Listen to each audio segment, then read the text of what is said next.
Syntakt just received a massive upgrade. Yes, it plays samples now, but that's not the real story. After spending serious time with this firmware, I found 7 power-ups that completely transformed this instrument. Let me show you what I mean. Alright, so before I show you the power updates, I obviously need to give you some context. We have a new machine. It's called Twin Shot, and that means that you can finally add those missing acoustic snares or maybe claps or hats. So if you ever ran into trouble not finding the perfect snare, now you have another few set of snares that you won't be happy with. I never find the perfect snare for my tracks. That's just part of my curse as a musician. Anyway, what's interesting about this is that one of these sample layers, the second layer, if we switch over to that one, if I go over to the amp envelope and I switch to the ADSR envelope, it is actually going to loop the sample. And this opens up a completely new world of opportunities. And the most obvious thing, of course, is single cycle waveforms, which you can use to create new synth sounds. But even more interestingly, you can sample sounds like this. So this is an oscillator that comes from the peak. And I've sampled a bunch of them. You have 5 seconds per sample slot, which means that you can create some really interesting evolving sounds. And you can still make sure that they loop perfectly. It took me a while to figure out how to make these loop without clicking, but now I have a large set of samples, including choirs. The trick here is to treat these as oscillators, then simply use the envelopes to shape them. So in this case, I have a sample of a choir that I can then use for different types of sounds. So that's, obviously this is a choir pad.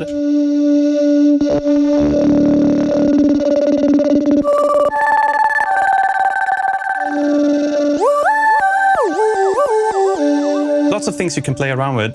Another interesting use case is to sample more traditional oscillators. So here I've sampled a sawtooth and a triangle wave that is running in combination on the form. And here's another one where I have the triangle as a sub-oscillator, 1 octave down. And you can hear it up here, you can hear the difference. So this just gives me more flexibility of the type of things I can do. Here's a sawtooth and a square in a triangle sub.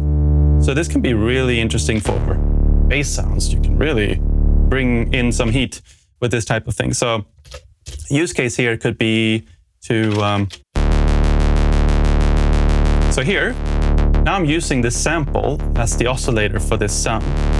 What you can probably hear is that it sounds a bit sterile. The thing about these samples is that it always plays from the start point of the sample. You can't modulate the start point like you can on, let's say, the Syntakt 2. There's a way around that. Instead of sequencing these 16 trigs like this, I'm just going to sequence 1. I'm going to make it long to fill up the whole bar. Then I'm going to do a trigless trig instead. I'm going to make sure that this trig just triggers the filter envelope, because that's the one that is creating the distinct sound. Then I copy this and I just copy it to the full bar. Now you can hear that it actually evolves. So now you can hear more of the oscillator before it resets at the bar. And you can still do, like, if you, let's say, wanted to do an octave pitch up, which is fairly common for bass, you can still do that. So this is a small trick you can do to, when using thick samples as oscillators, you can still make it sound more alive. If we go back to just using the normal trigs, you can hear the difference. This sounds this is like an engine that got stuck. And so this is how I programmed it in a track that I'm working on, which is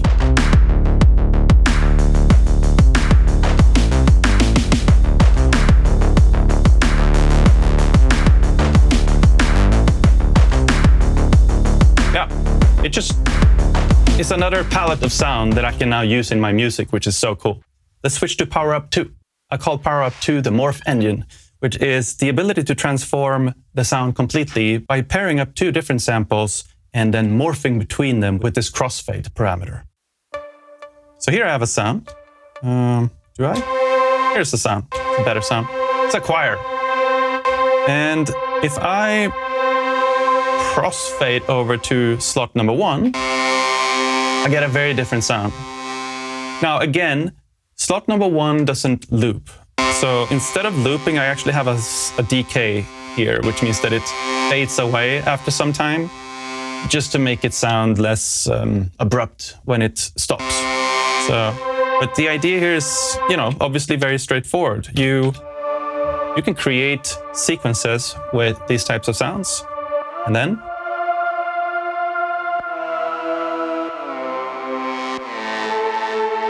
just morph them into something completely different. I always use these so-called macros for transforming sound. So here I have the synth mix as a parameter. So when I dial up the mod wheel, you can do it directly from the Syntakt if you don't have one of these MIDI controllers. Then it actually modulates several parameters. In this case, it opens up the filter and it changes the mix of the oscillator sample. So if we just play this in isolation and I open this up, then you can hear it becomes more of the darker voice or whatever it is. I mean, it sounds more like a synth oscillator to me, and that's the point. It should sound radically different. And now it's back to this kind of very bright choir. So yeah, it's just very, very cool way of working with the sound. And it can open up so many opportunities.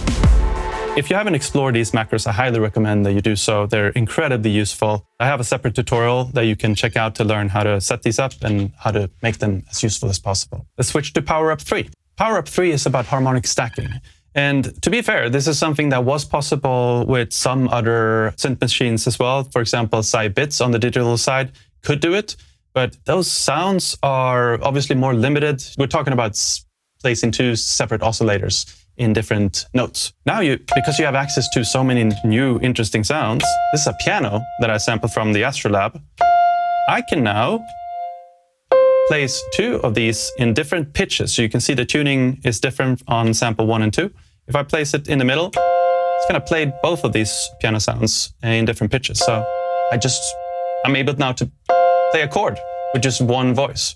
And so this allows for much more harmonically rich sounds to be used in this fashion. Here's an example. So what I'm doing is I'm essentially parameter locking one of these to just play. I guess here I parameter locked both of the pitches. So anyway, I mean, it's just a matter of dialing in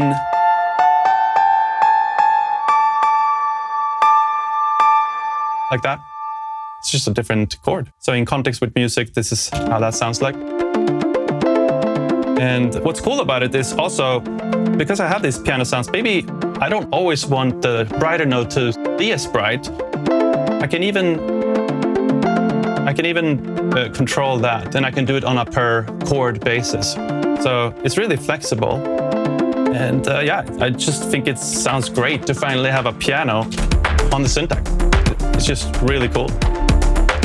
By the way, I spent a lot of time sampling these different sounds from all of my synthesizers, and it took care and attention to get all of the loops to loop without clicking. If that's something that you're interested in using in your own music, you can download my entire sample pack from my Patreon. And you can also download all of the music that I'm playing here. So if you want to learn from these project embryos that I'm working on, that's always something you can download from there, including all of the other published music. All right, let's switch to Power Up 4. There's basically two schools of thought when it comes to sampling synth sounds and using that as samples. One approach that I already shown was to sample a very open sound. No filter, no envelope, no reverb, nothing special, just a raw oscillator essentially. And then using the built-in envelopes on, in this case, the Syntakt or whichever sampler you're using to shape the sound and to create different variations of that oscillator sample. The other approach is to do something where you basically capture all of the characteristics of the synthesizer that you're sampling from. That includes all of the envelopes, the filters,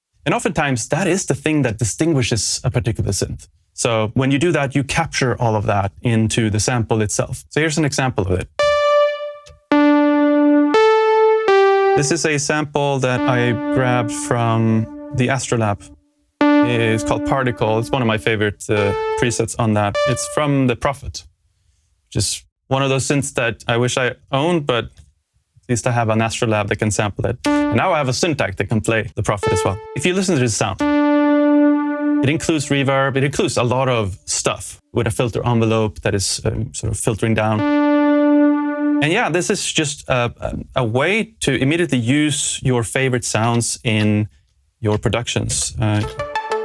Here's how I'm using that in this case. It's kind of a plucky sound, so in this case I don't need it to sustain, which is when it's perfect to use these type of one-shots.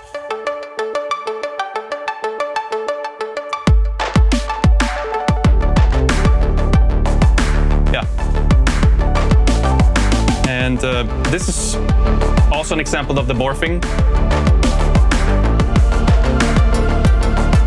You can hear that it completely changes from one sound to another. So it's pretty cool. Now, what if you wanted those sounds to sustain as well? Well, there's a solution for that, and I'll take you through it. So back to this sample. I have layered it with a more, let's say, somewhat traditional oscillator. I think this is from the Peak. So now, let's say you wanted to have it start on this very distinct Prophet sound and then evolve into a more sustained, traditional filtered sound, maybe down here. What you would do is, essentially, I create this envelope. So I still hear the Prophet, but then it sort of goes back to a more normal synth sawtooth square oscillator. And also, ideally, you wouldn't even hear the other sample. So what you can do is you can modulate the mix.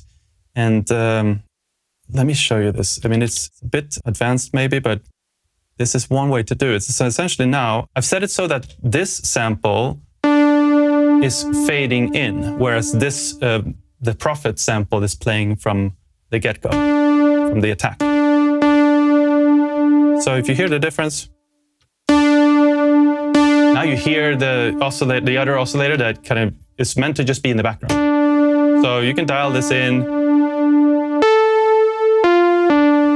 to essentially have it the way you want. It's a powerful trick to use if you want to capture the essence of a synthesizer while still having the ability to play longer notes when you need to. All right, let's switch to Power Up 5. Power Up 5 is track linking. Here I have a sample. It's some kind of snare. It's actually two sounds. It's a clap and a snare combined. One of the nice things you can do with samples, you can combine them like this. Then I have an analog snare. The new trick here is I can go into the pattern menu, and then I have something called track relations. From here, I can say that track 2 triggers track 10. What this means is when I play now snare on track number 2, it also plays this one. So this way you can layer very complex drum sounds. We could do some quick sequencing on this. I have a simple bass drum. So one thing that I think is useful here is that you can still go into track number 10 in this case, let's call it the slave track. And you can add trigs on it that is distinct from the sequence lane that you have on track 2. So now it basically gets trigs from both track number 2 and track number 10 in this case. So this allows you to do, you know, some syncopation type of stuff if you want it. I don't know. So it just gives you more flexibility. Another thing, I don't know if you paid attention, but if I hit the kick track here, can you see that the effect track is also triggering? So that's another super useful use case here, is if we switch to something where you can maybe hear a bit more, we turn on the bass. Yeah. So in this case, the kick is triggering the effect block, and the effect block has this sidechain, fake sidechaining thing. So I can maybe overdo it so you can really hear it. If you pay attention to the bass, you can really hear it now. And then if I mute the kick, the effect block stops triggering as well. So incredibly useful. This just makes it simpler to jam because I don't have to think so much anymore. But that's not even the coolest trick. So check this thing out. Let's go back to this snare and completely reset it. So now do another sound. We can maybe do side chip this time, but not with arpeggiator. It's easy to overlook the utility of the side chip because you might think of it as a Commodore 64 type of oscillator, but it also does very, very pleasant analog pulse width modulation.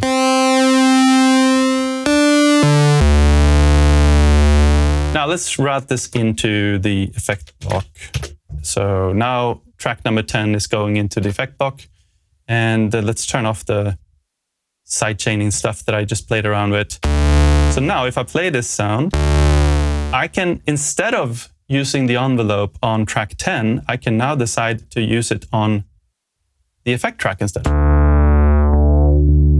Well, I first need to make sure that the pattern actually has that track relation set up. So track 10 should trigger the effect track. So now,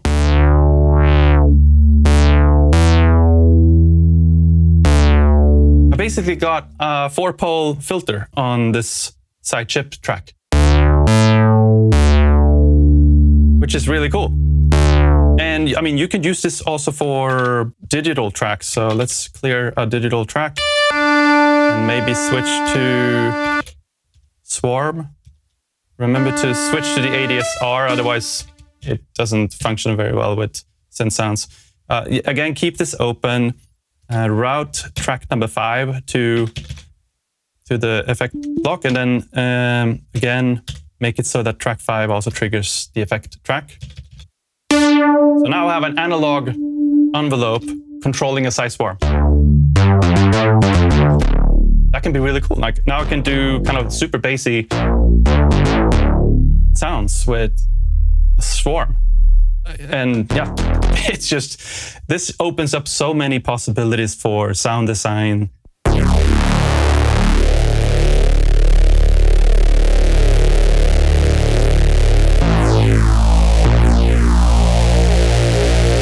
I just love this.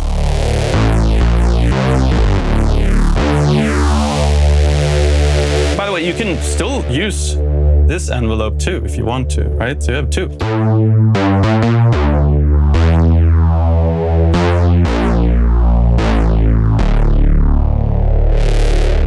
This is a perfect segue actually to talk about Power Up 6, filter panning.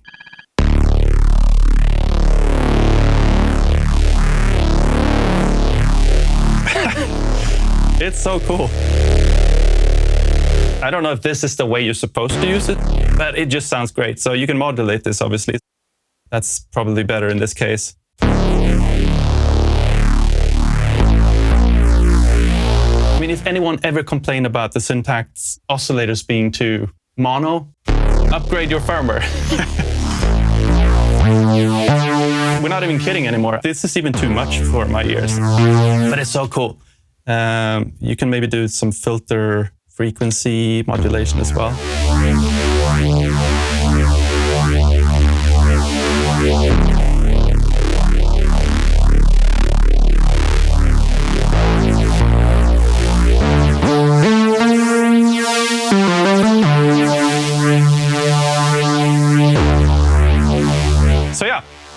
whole new world of opportunities coming from this. I'm really just having fun discovering how things might change on my existing project. So here's another track that I have where the lead is already routed into the effect block. So I could try the same thing here, just see what happens if we pan the filter.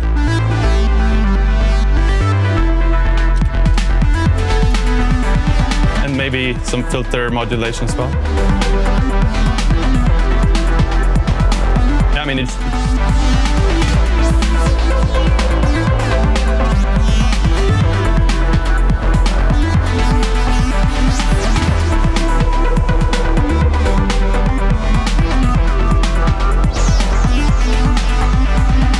All right, let's switch to the last power-up. There's a couple of things I'm going to talk about here. They've added a key tracking macro. And this means that you can now have 4 parameters that you can modulate depending on which note you're playing. So let's switch to maybe a... So you can see here the note you're playing influences the modulation intensity. The common use case for this is to maybe set the filter to open up a bit more when you play higher notes, which can be really useful. Now, and you used to have that ability, so the filter frequency was a separate and single modulation destination. But now, since I have 3 more, I can do other things as well. So one other thing I like to do is just to add a little bit of delay or extra delay, which means that now I can turn off the minimum delay that I already had there. I don't need that anymore because now it's baked into this macro. I can even do a little bit more. You could try reverb as well. Obviously, this is a bass sound, so be careful with... you don't want too much mess in a bass. But I always high pass my reverbs on the Syntakt anyway, so there's not a lot of bass going on here. It just adds a bit of a fatness to the brighter notes in this case. Another mixing trick that can be useful, and I'm certainly going to use from now on this, is the bass width. When you play these higher octave notes, it's nice to be able to just trim away some of the fat in the bottom on those notes only. So yeah, this just leads to a better... I mean, this already sounds better than the original sound that I have for the bass.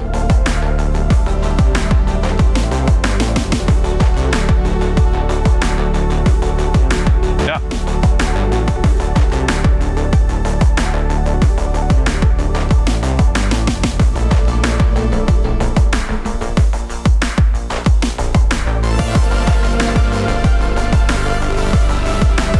Did you notice anything different? So, they've changed the Ctrl+All configuration, so I can define which tracks I want to exclude from Ctrl+All. In this case, I don't want my kick and I don't want my snares to be affected by Ctrl+All, so I just remove them, which means that they will always be independent. One caveat can be useful to remember is that if I'm on the track that I've excluded when I use Ctrl+All, it will actually still be included. So if I play here, I'm on the kick track, I swipe down, I will actually include the kick. It took me a while to figure that out, so just thought I would share that. But if you're on some of the sounds that you want to be used for Ctrl+All, it works as you set it up. Another thing that they've added is under track relations, you also have choke groups now. So you can set it up so that if one track triggers, another track chokes or mutes. That can be useful if you're using this purely as a drum machine where, for example, you have one track for open and one track for closed hi-hats. I never use separate tracks for hi-hats like that because I'm obviously very focused on melodies and harmonies in my type of music, so I can't afford to waste 2 tracks on hi-hats.